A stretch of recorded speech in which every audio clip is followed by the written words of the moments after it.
Hi, Crime Junkies. I'm your host, Ashley Flowers. And I'm Britt. And the story I have for you today is one of the ones that will leave you furious because there should be a conclusion. Police think that they know who did it, but because of a technicality, prosecutors won't prosecute. So two families are left wondering what to do when the people in charge throw their hands up and say there's nothing they can do, because the cracks in the system have left a predator out there walking free among us. This is the story of Kayla Williams and Heather Higgins.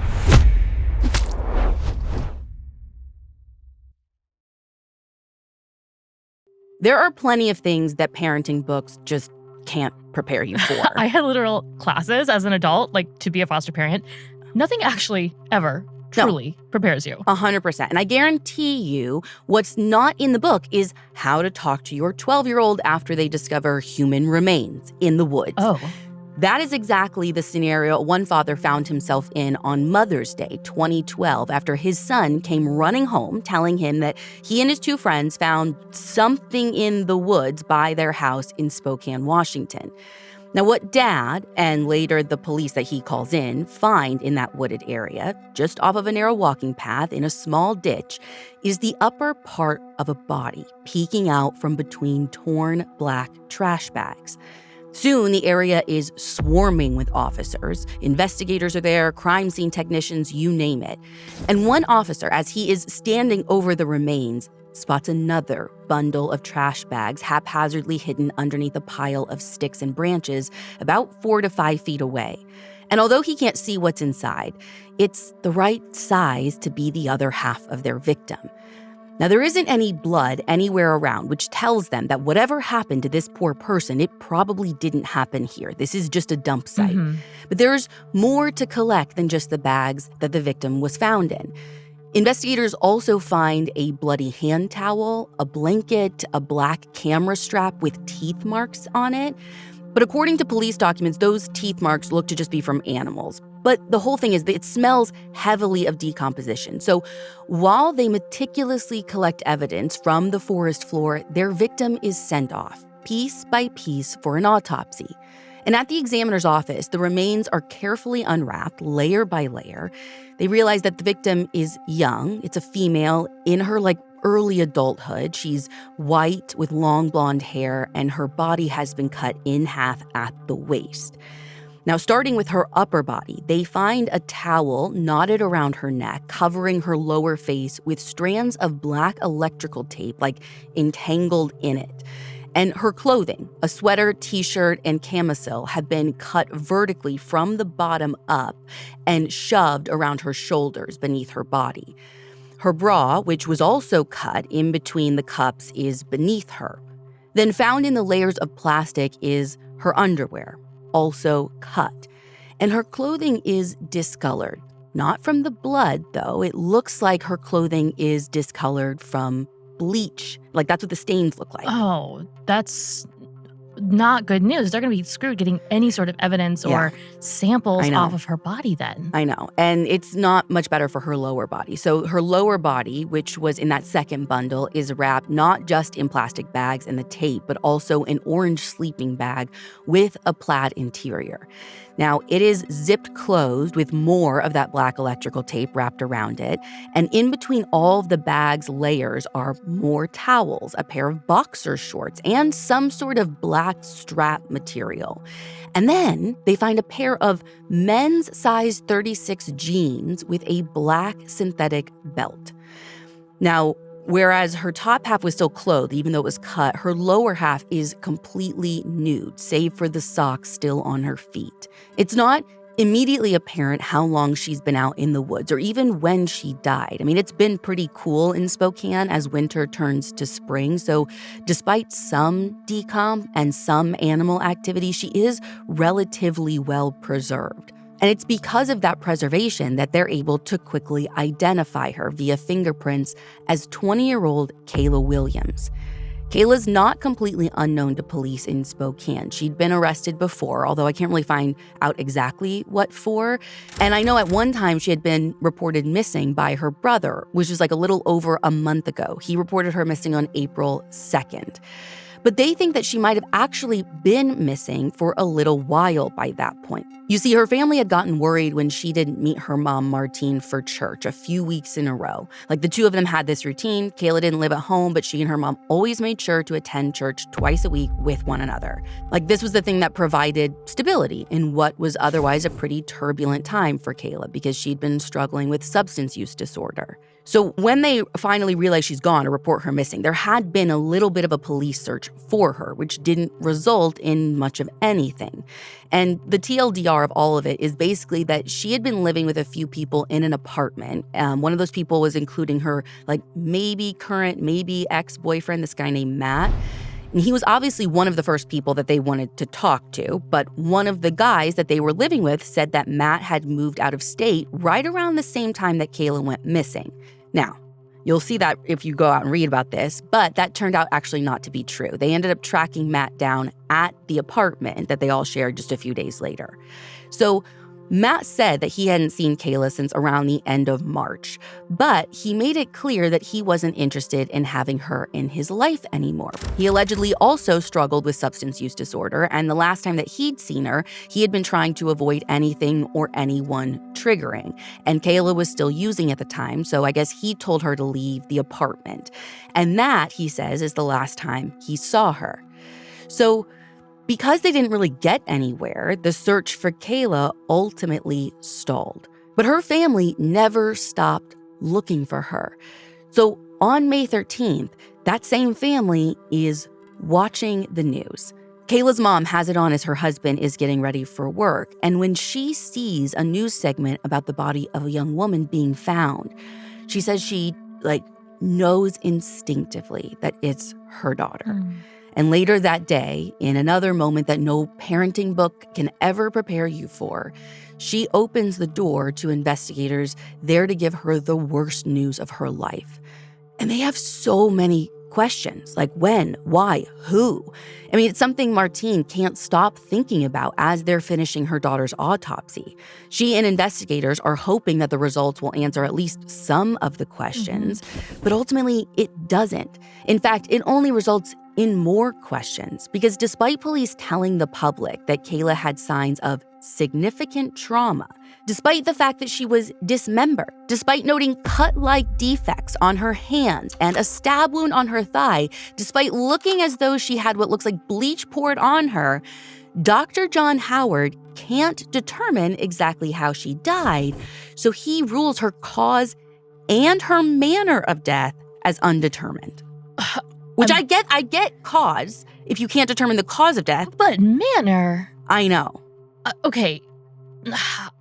My mind is reeling, but does he at least determine if it's actually bleach on her? So as far as the bleach, so not early on, according to the documents we have. I know testing does happen later. Okay. But in that moment, I don't know how much they're even taking the bleach into account, which is like a bananas thing to say. Yeah. And basically, at first, I guess this guy is like, well, she might have overdosed. And maybe someone she was with might have disposed of her body. Which is still a crime, by the way. It is. Not a homicide, though. And also not even like something worth picking apart in my mind because hi, you can test for drugs. Yeah. So let's just do that. Let's stop guessing. So fast forward to when the tox screen comes back, it shows that while she did have meth in her system, there wasn't nearly enough to have killed her. Yet, for some reason, this isn't enough to change anything for the ME. Okay, no overdose, but he still doesn't know the cause. So he doesn't think he can rule on manner, which I have seen trip up so many cases. A lot of times it becomes this finger pointing game where investigators will kind of wash their hands of it. They're like, well, if there's no crime, we can't investigate. Right. But at least this time around, no one in charge of the investigation, or at least on that side of things, has any doubt about what this is. According to an episode of the show Still a Mystery titled Depths of Depravity, to them, this is a homicide. Yeah. And thankfully, at the autopsy, swabs were taken, as well as fingernail clippings. So they asked for those to be sent off for DNA testing, along with all those other items from the scene. And while they wait for results, the investigation keeps moving forward, albeit slowly. They did some initial canvassing around where Kayla's body was found. I don't know what you were picturing initially, but this wooded area isn't remote. We're talking about like a pretty residential area. So there were some initial hopes that maybe someone witnessed a person disposing of 2 large trash bags. But unfortunately, whoever brought Kayla there got lucky. The only thing they took away from their door knocking was the knowledge that this is a pretty quiet spot with the occasional disturbance from teenagers partying in the area. Although, for the last couple of months, the usual gaggle of teens haven't been coming around. Some neighbors also mention this older man who they say they've seen before, and he makes some people in the area uncomfortable. But spoiler alert, they end up finding the guy and end up ruling him out. So they decide to focus on the people they know who were connected to Kayla, starting with Matt.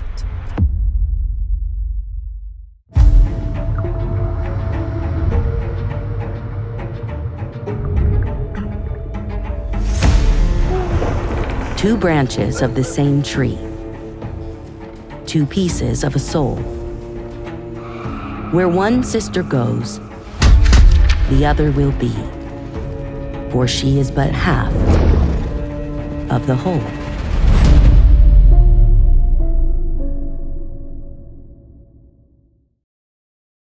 Matt mostly repeats what he said when Kayla first came up missing, that he hadn't seen her since late March. But he clarifies that it wasn't that uncommon for her to leave for days at a time, so not seeing her for a few weeks didn't raise too many red flags for him at first. Even though, by the way, might be worth mentioning, I have her cell phone. That's what he tells police. According to an article in the Spokane Review, he tells the police that she had left it at the apartment, likely because she had run out of minutes and then just didn't take it with her. A search warrant allows investigators to take a look at her calls and text messages, and they read that one of the last messages she sent was on March 18th to a friend and mentor. This friend says that she last saw Kayla on March 18th as well, and she had been living on the streets after a fight with Matt. The friend told police that Kayla hadn't been doing well, but she was going to try to patch things up with Matt. And did she? Well, that's unclear because I don't know the exact date Matt last saw her. He just says late March. And we tried to talk to him for this episode, but all of our attempts to reach out to him have been unsuccessful. And was her phone really out of minutes or disconnected or whatever? Oh, girl, I wish I had more details around her phone. I just don't have anything. Nothing beyond the information I just gave you has been reported. Mm-hmm. And anyone we spoke to for this episode couldn't tell us if there was anything else of interest on the phone, if they looked, if they did a full forensic sweep. I got nothing. Mm-hmm. Where we do find something of interest is in all those results that come back from the lab. Now, not everything they sent in for testing resulted in something usable. None of the swabs gave them anything that they could work with at the time. The boxer shorts found at the scene, however, are a different story. They come back with a full DNA profile that is a match to a 42-year-old man named Robert Davis. What? And Robert is a bad dude. He has a string of past convictions and allegations behind him, including a really violent sexual assault from 2007. Apparently, that April 2007, he had gone into the apartment of a woman named Dawn, and she reported that he choked her into unconsciousness and sexually assaulted her. According to Thomas Klaus's reporting for the Spokane Review, she survived, and a sexual assault kit proved his DNA was all over her. But for some reason, he was never officially charged with anything. How is that even possible? I don't know, because some of the reporting on this is conflicting. I've seen some reports saying that Dawn didn't want to push forward, and then I've seen others where the investigators and the prosecutors just dropped the ball. Okay, but now they've got his full DNA profile on these boxers in Kayla's case. Yeah, and not just the boxers. So here's the other thing. They found 2 major DNA profiles under Kayla's nails, too. And a direct comparison proves that one of those is this Robert guy's. Okay, but then who's the other? Well, the other profile belongs to Matt, which might not be all that surprising. I mean, remember, she'd been talking about patching things up with him to her friend. We know they have a relationship, or had, and we still don't know when she died. So if it was right after she saw him, that might explain it. I mean, having Robert's DNA under her nails and his boxers and knowing his history, like they're much more interested in him. Even more so when a bunch more from the scene gets tested, and it all keeps coming back as a match to him. The black electrical tape around her neck, those jeans, that camera strap found near her body, it all has his DNA on it. Now, I do need to mention that there is one other profile found on the fly of the boxers. That profile does get matched to a guy named David, but as far as I can see, his DNA isn't anywhere else on her body or the other pieces of evidence, and based on the police docs that we have access to and the interviews that our team conducted for this case, it seems like he's never been considered a person of interest in Kayla's death. He's just like a blip in the DNA evidence. Yeah, it is all about Robert Davis. So on July 25th, this is more than 2 months after Kayla's body was found, they track him down and speak with him. Robert explains that he does know Kayla, but not very closely. He says that he only knows her through Matt. He would purchase drugs from Matt, and the few times that he did so, Kayla was there too. But that was it. He says they never hung out, they never had sex, although he does admit that he probably wouldn't tell police if they had had sex. So Cool. I mean, it's honest, but like, whatever. Here's where it gets weird. If investigators confronted him about his DNA being freaking everywhere, it is not in the documentation I've seen. And so he's not arrested. What? Because, and this is where we get our hiccup that comes back to bite us. And even though they have linked all this stuff in and around the bags with her dismembered body to a very bad guy known for very bad stuff, it's not a homicide yet. Technically, there isn't a murder, right? Which makes no sense to me. Like, we can put you with her before she died. When you're saying you weren't, like, we got you. Yeah. But apparently it's not enough for them. Though they aren't totally walking away either. At one point, I guess they go talk with Robert's mother, Raynell. He had lived with her off and on. But according to a timeline published by the Spokesman Review, she claims she doesn't know anything either. So I think they're at least trying to dig and build something, but they don't get anywhere at first. But it was worth going to talk to her because a few days later, on August 1st, she contacts police out of the blue. And she says, listen, I don't know anything about Kayla's murder, but a couple of years ago, my son came home and he confessed to disposing of a different body. So maybe I should tell you about that. Yeah. You think? She says that 2 years ago, which would have been in 2010, Robert came home acting really anxious. And eventually he told his mom that these two guys had killed a woman named Heather Higgins and forced him to help dispose of her body. So he put her body in a sleeping bag and dumped her down a steep hill somewhere north of Spokane. And a sleeping bag feels like a really important detail That's here. what Kayla's found in too, right? Her lower half. Now, Raynell tells police that she didn't come forward then because she, frankly, just didn't believe him at the time. Because of his substance abuse, she didn't trust a lot of what he said, and she kind of just chalked it up to him being worked up over nothing. But the thing is, 39-year-old Heather Higgins really did go missing back in 2010, and she still hadn't been found by the time they're talking to this woman. By this point, the news that parts of Kayla's body had been placed in a sleeping bag wasn't known to the public either. Oh. And investigators don't think it's a coincidence. Yeah. And that's not the only similarity between Heather and Kayla either. The investigation into Heather's disappearance was just as lackluster as the police search for Kayla had been, if not more so. Just like Kayla's mom had realized something was wrong, it was Heather's mom, Jackie, who first sounded the alarm. Heather was also going through some turbulence in life when she vanished. She'd recently been hospitalized and returned home to find that the money that she was going to use to get a new apartment had been stolen. So she had been working on getting a loan when she just vanished, into thin air. And when her mom realized that she hadn't heard from Heather in a few days, she went over to find her cats alone in the apartment. So on September 27th, 2010, Jackie reported her daughter missing. But the response made her feel like police just didn't care. According to her mom, they looked at her recent hospitalization for bipolar disorder and a previous DWI that she'd gotten and basically said that Heather could just leave if she wanted to.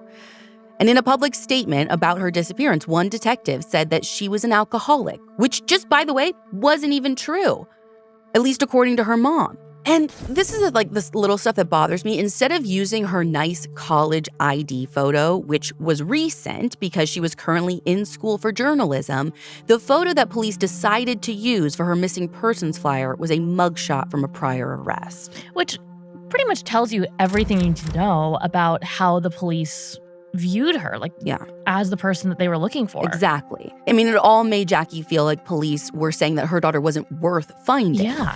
So she started looking for Heather herself.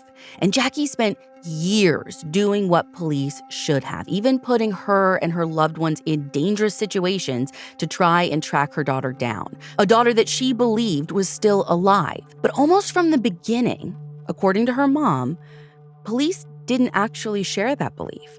In fact, they were confident early on that she'd been killed, possibly by Robert Davis, whose name came up early on. The thing is, they didn't share any of that with Jackie. They kind of allowed her to go on believing that Heather might just come home.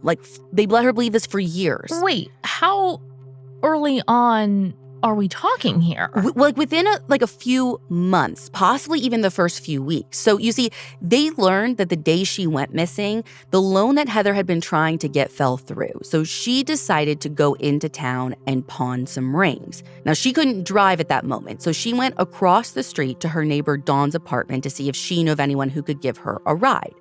Now, if the name Dawn feels familiar, that's because the Dawn that lived across from Heather was the same Dawn that said she had been assaulted by Robert Davis back in 2007. Oh, my God. I know. And I don't know why, but Dawn gave Heather Robert Davis's phone number. And the last anybody saw of Heather, she was getting into Robert's minivan. Now, I don't know why Dawn still had Robert's number after what he did to her or why she felt okay giving it, that contact info to someone else. Mm-hmm. But Dawn has since passed away, so we couldn't ask her. And no one our team talked to could explain it. It sounds like the nature of their relationship was complicated, obviously. That's probably a massive understatement. But regardless, when Robert was eventually interviewed by police, he admitted to giving Heather a ride that day, but he claimed that she got angry with him, so he left her on the side of the road in town. The end. So, okay, I'm kind of getting a little twisted on this. In this time when they find this stuff out about Robert being with Heather, are they still holding the position with her mom that she just walked off on her own? Yeah, this is what's so weird. So this is early on, but they don't give Jackie any updates about this. So I think they probably told her early on that they thought she was a runaway. Mm-hmm. Jackie is on her own to do her own thing. They learn this stuff about Robert Davis, but they don't tell her mom this or that they've if their thinking has changed, they don't tell her. They just let her keep on believing that her daughter might still be out there. And it's not like they aren't in contact with her. Oh. She told our team that she called investigators every single day because she was investigating on her own. So they could have told her, countless number of times that they didn't believe Heather was still out there. But for some unknown reason, they didn't. Now, by the time they got around to talk to Robert, it was months after Heather went missing. And by then, he'd conveniently sold his minivan and had it straight up crushed. Oh, so not just sold it to someone There's no getting in that minivan. Got it. But the thing is, if they had done just a little more digging, they would have found that the rings that she was going to sell that day, those had in fact been pawned, except they weren't pawned by Heather. They were pawned by Robert. But that link wouldn't be connected for years. At the time, police didn't even check the pawn shops. They just let Heather fade. Even when her student ID and a butcher knife were found submerged in a river 3.5 blocks from where Robert was living at the time, they still did nothing. And they still, even then, didn't tell Jackie anything. And now there are 2 women, one still missing, one murdered, directly tied to Robert Davis. But there is no arrest. And both Kayla and Heather's families are left to try and fit together the pieces. By now, according to Kayla's mom, Martine, they're at least aware of each other, but they never really connect. They're trying to navigate their grief and a system that feels like it's not on their side. That is until early 2013, when a new detective is assigned to Kayla's case. His name is Mark Burbridge, and as he's reviewing her autopsy, he can't believe what he sees. The autopsy report is sparse, and as Detective Burbridge is comparing the report to the photos that he is seeing of Kayla's body, he can't make sense of it because the original report doesn't contain any mention of the dozens of sharp force wounds that he is seeing. Or, by the way, the shoe prints on her chest and leg, or the defensive wounds, or the bruising around her wrist like she had been restrained. So he's confused, to say the least, and frustrated. So according to police docs, he tries to go to Dr. Howard, like wanting clarification. I mean, probably really an explanation. But it takes months before Dr. Howard will even speak with him. And when they're finally face to face, Dr. Howard is super defensive. He even says that Detective Burbridge is being rude and goes so far as to ban him from the medical examiner's office. What? Yeah, which is not the reaction Burbridge was expecting. But he's not going to give up. Something isn't right here. So he meets with the Spokane County prosecutor, this guy named Jack Driscoll. But Jack isn't much help either. He basically says that he's not going to go against what Dr. Howard ruled, because if he goes on to say that Dr. Howard's ruling on Kayla's case was wrong, like that's going to call into question all of his other rulings and like open up this can of worms. Am I the only one who thinks that's maybe like a good thing? Yeah. I mean, if only if it were that straightforward, right? Like, so to me and you, yes, this is a good thing. If he's making mistakes or doing things in error, like, we should correct those things. Yeah. I mean, if you're missing stab wounds, like you would think Spokane County would want to, I don't know, take care of that. Yeah. But doing that unravels God knows how many convictions, which, again, they might be convictions that are actually, like, needed. I mean, no one's saying this is going to be easy to do, but to Detective Burbridge, like, it needs to be done. Yeah. And he thinks that all of this, like, they're just more interested in protecting their people, securing their convictions, their image, whatever, than actually protecting the general public. Doing their job. So he decides to pay a doctor from Seattle to review the autopsy results. And in the meantime, on July 8th of 2013, he conducts a follow-up interview with Robert Davis. At this point, Robert has moved to Coeur d'Alene, Idaho. And he says pretty much the exact same thing. He never had sex with Kayla, he didn't kill her, and he did not dispose of her body. He's still saying this even when he's finally confronted with all of the DNA. Still denies killing her, still denies disposing of her body. Even denies being at the crime scene. Like, this dude doesn't give an inch. So they let him go. Now, on December 31st, 2013, the autopsy results from Seattle come back. And this one could not be more different. We actually got our hands on both Dr. Howard's original autopsy and the new report, which was done by a guy named Dr. Carl Wigren. And Britt, comparing these two reports, it's like they're not even talking about the same body. On her upper body alone, Dr. Wigren notes 4 abrasions, including what looks like a shoe print on her chest and parallel marks consistent with bindings. There are 18 sharp force wounds, 16 of which are concentrated on her hands and lower arms, as if she was trying to, like, defend herself. And there are 50 contusions, also consistent with defensive wounds, including a black eye.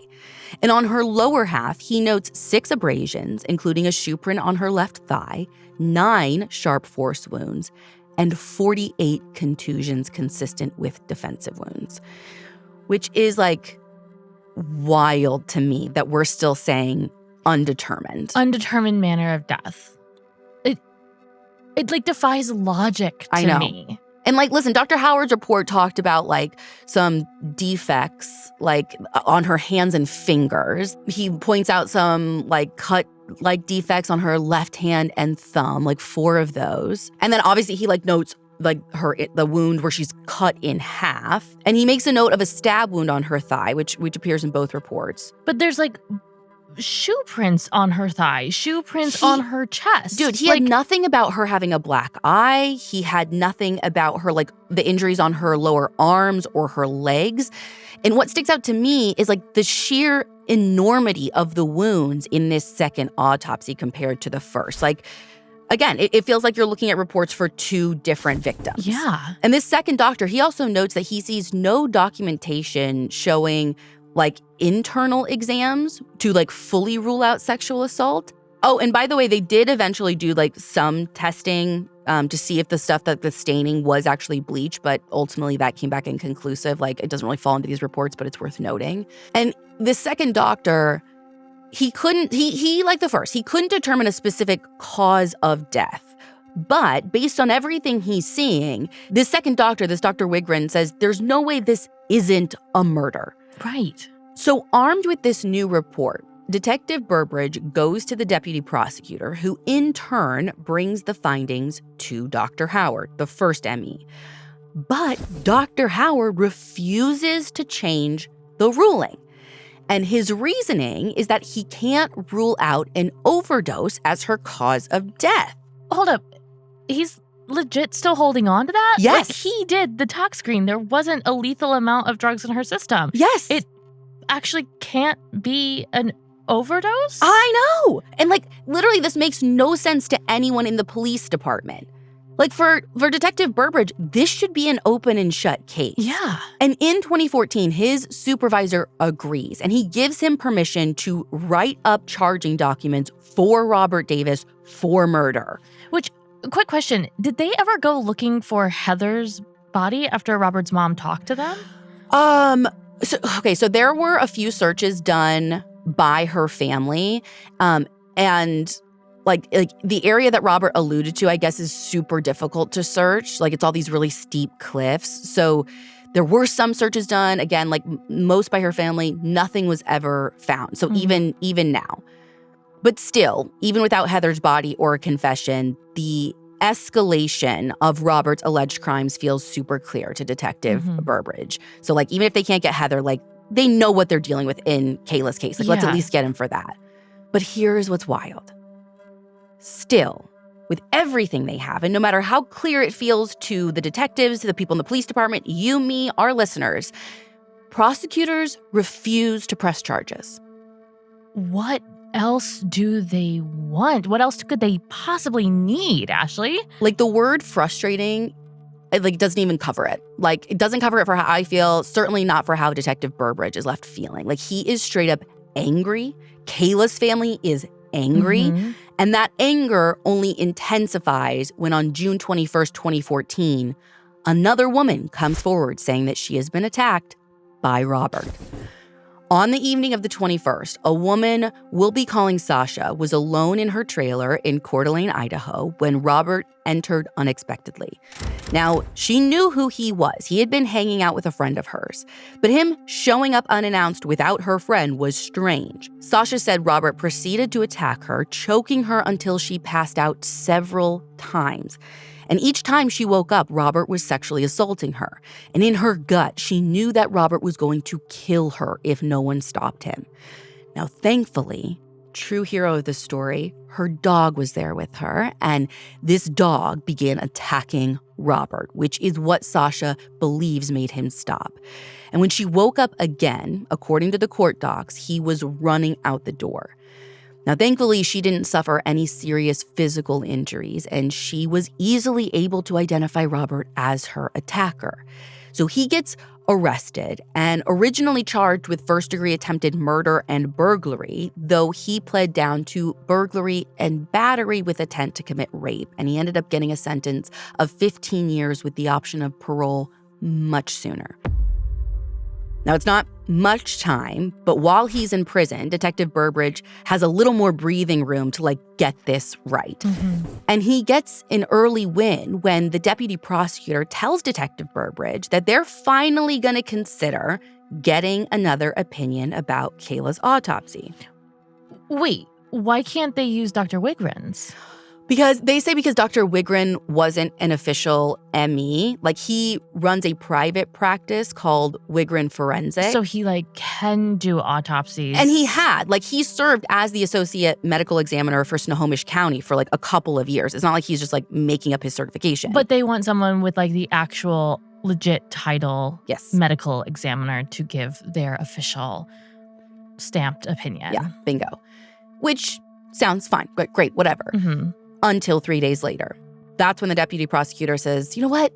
Actually, never mind. That's not happening.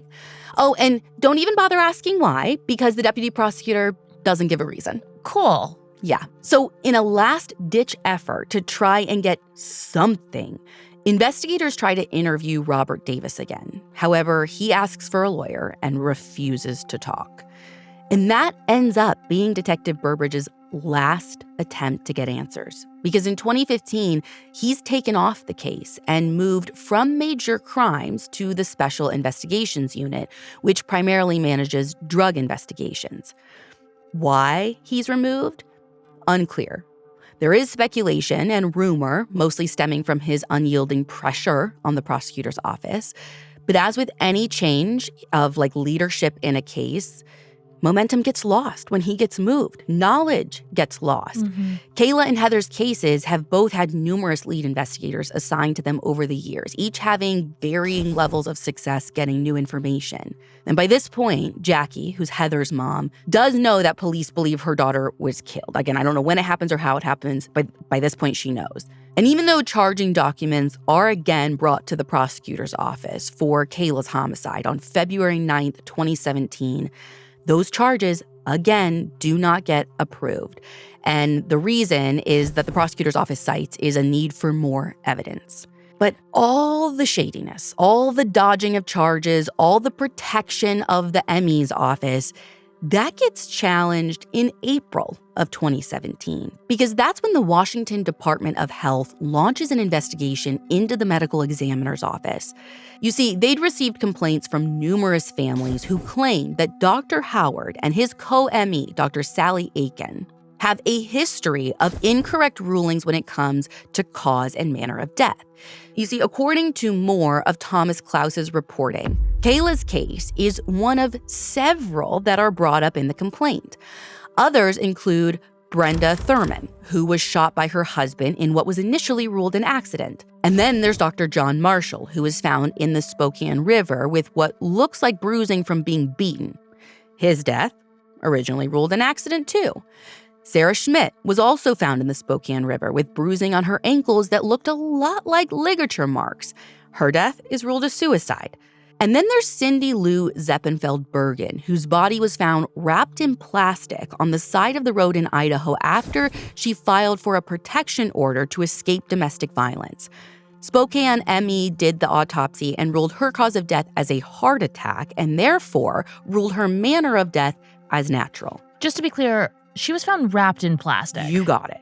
Got it. Now, of course, the county commissioner makes a statement saying that the county stands behind its MEs, even before the investigation gets underway, which is a little while to me. Let's let the process do its thing. But the thing about this investigation is that even if it reveals that there was something wrong with the rulings, apparently there's no way to get them changed because it's up to the medical examiners to change the rulings, which at least for Kayla's case, we know they've refused to do. Wait, how does that make any sense? It doesn't. The power is still sitting with the ME's office to make the change. And even if somehow they could have changed the rulings, we know they wouldn't have. Because by the end of the investigation in 2017, the Department of Health ultimately finds that Doctors Howard and Aiken, quote, met the standard of care, which if you ask me, is a pretty low standard. And it is a slap in the face on top of every other gut punch that these families have experienced. But Kayla's family's fight and Heather's family's fight, it isn't over yet. Because come 2019, Robert Davis is up for parole, and they're ready to do everything in their power to make sure he stays in prison. Kayla's mom and one of her brothers go to the hearing, Jackie, Heather's mom, can't go because she's sick, but she told us that she is so glad both her family and Kayla's family were ready to fight his release. Because according to Jackie, the parole board in Idaho wasn't even aware of Kayla or Heather's cases until their families made them aware. Now, how they didn't know this is beyond me. I don't know if it's because he wasn't convicted of it, but once the board finds out, the board asked Robert about Kayla, like in his review. Yeah. And according to Martine, Robert got mad when they asked. She told our team that his face got bright red. Veins were popping out of his neck. He swore up and down that he didn't know who she was, which, by the way, is a brand new story. Yeah, because he admitted to knowing her back in 2012. Right. Ultimately, he gets denied parole, which is a huge win. And Jackie told us that a woman on the parole board promises her and Kayla's family that they will be notified next time he's up for parole, which they're all for, right? They're going to fight this. They want to keep him in prison for as long as possible to keep him off the streets and to give investigators more time to build their cases, and hopefully they can get him once and for all. Well, if they're working the cases, that is. Right. Because the families don't know. By this point, the investigations into both cases have changed hands so many times, it's difficult for them to keep track of who's in charge and what they're doing. Still, though, this was one of the first wins they've had in a long time. And then another one comes in 2021 when both Dr. Howard and Dr. Aiken retire. So a new medical examiner, Dr. Veena Singh, is appointed, and she begins revisiting several of the previous ME's rulings, including Kayla's. In possibly the biggest victory her family has gotten, Dr. Singh changes Kayla's manner of death from undetermined to homicide. Finally. And Kayla's isn't the only case that's amended either. According to Haley Gunther's reporting for KQH, Dr. Singh has changed the ruling on 4 of Dr. Howard's cases, which, by the way, huge shout out to Haley. She was a huge help in setting us up for success on this story. She made a lot of connections for us. Anyway, it's difficult to describe the feeling of relief that washes over the family when they hear this news. It is the first step in a long journey ahead of them, but it is the step that they've been fighting for years. And maybe now, finally, things will start falling into place. Except it's never that easy, is it? Because when charging documents are again brought forward to the prosecutor's office in 2022, they get denied.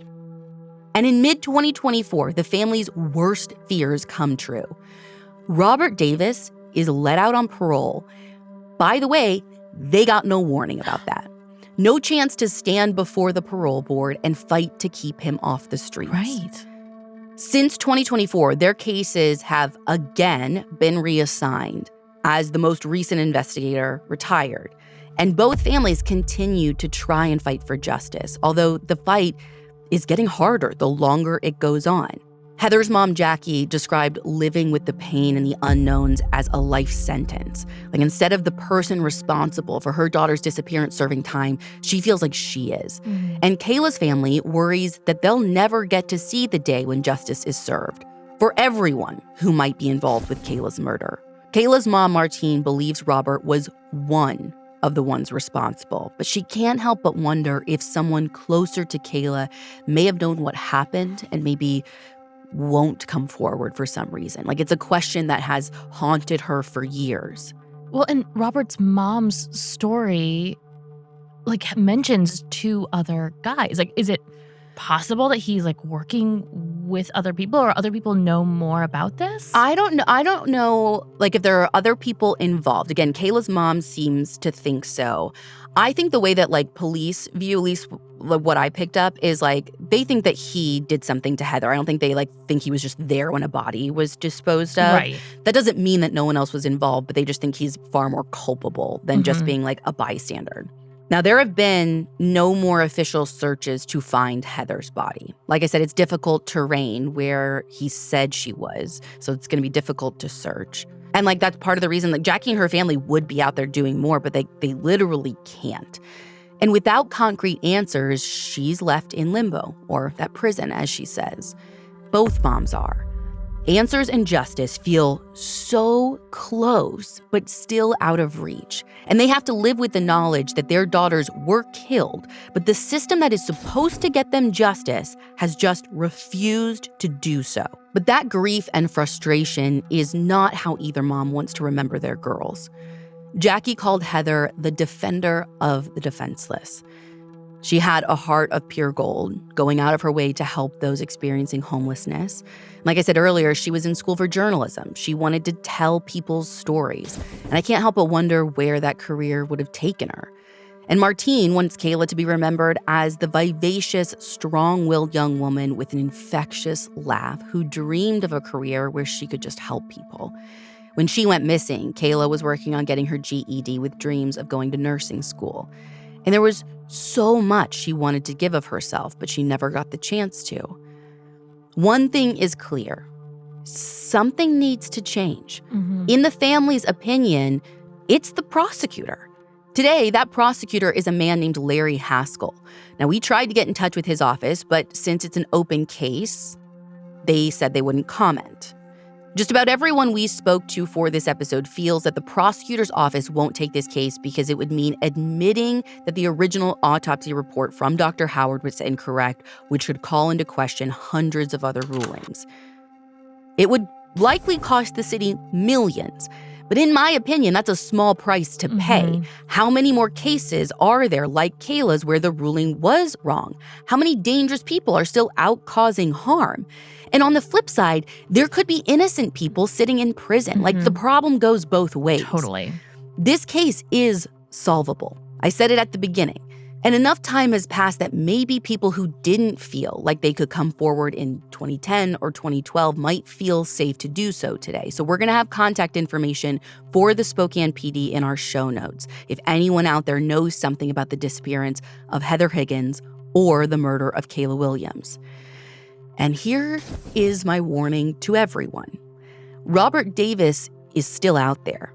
He is living in Iowa while he's on parole with an ankle monitor, according to Kayla's family. An ankle monitor that they say they had to ask for, by the way. They live in fear that he will strike again, and they pray that the right person will do the right thing to get him off the streets. But in the meantime, Crime Junkies, this is where you come in.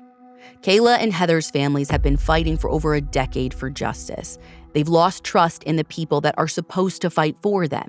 So if you want to join in on that fight, my recommendation is to contact the Washington State Attorney General and ask for a review of Kayla and Heather's cases. Nick Brown in his office oversees all of the prosecutors in the state of Washington. And if there is one person who can get things moving in the right direction, it would be him. We'll have a link to that contact form below. You can find all the source material for this episode on our website, crimejunkiepodcast.com. And you can follow us on Instagram at Crime Junkie Podcast. We'll be back next week with a brand new episode.